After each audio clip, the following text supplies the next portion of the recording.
you're a Christian, then you've probably seen some non-believers commenting this photo on a lot of Christian posts. So here's the photo right here. It depicts Jesus laying in bed, and on top it says, "Jesus, get up, bro. They're shooting up kids at a school." And on the bottom, it says, "Tell him I'm working in mysterious ways, bro." This meme depicts Jesus as ignorant in response to tragic events like school shootings. It's ironic that atheists don't believe in God, yet some of them, keyword, some, seem to be putting the blame on him when bad things happen in our world.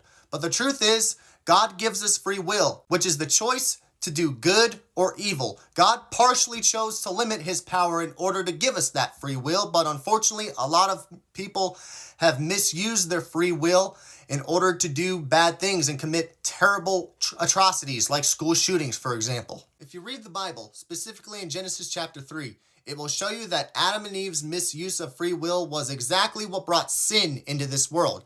So an all-loving God should not be blamed for the actions of hateful people. It was not God's fault, but rather mankind's fault. Tragic events like school shootings were never intended to be part of God's will.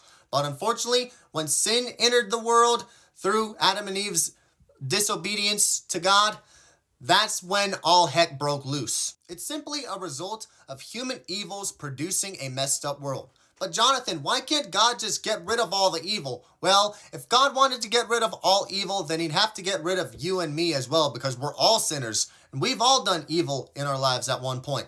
And if God took away our ability to do evil, then he'd also have to take away our ability to do good. And yes, God does work in mysterious ways, but that does not mean he ignores evil. It means that his plans for redemption unfold in ways that we cannot comprehend. However, God does use certain people to bring justice and hope following certain events. Rather than being indifferent to human suffering, God grieves over it. In Psalm 34:18, it says that the Lord is close to the brokenhearted and saves those who are crushed in spirit. God feels compassion for all of us, and his love triumphs over all forms of evil and suffering. Suffering is not permanent, but rather temporary. In fact, God promises us in Revelation 21 that after Jesus comes back, he will create a new heaven and a new earth where there will be no more suffering. So just because a horrible tragedy like a school shooting happens does not mean God is at fault. Rather, it's the result of messed up human beings misusing their free will. God is not the one to blame in these situations.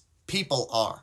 So yeah, hopefully I debunked this quite well enough for you guys to understand, and y'all have a blessed day.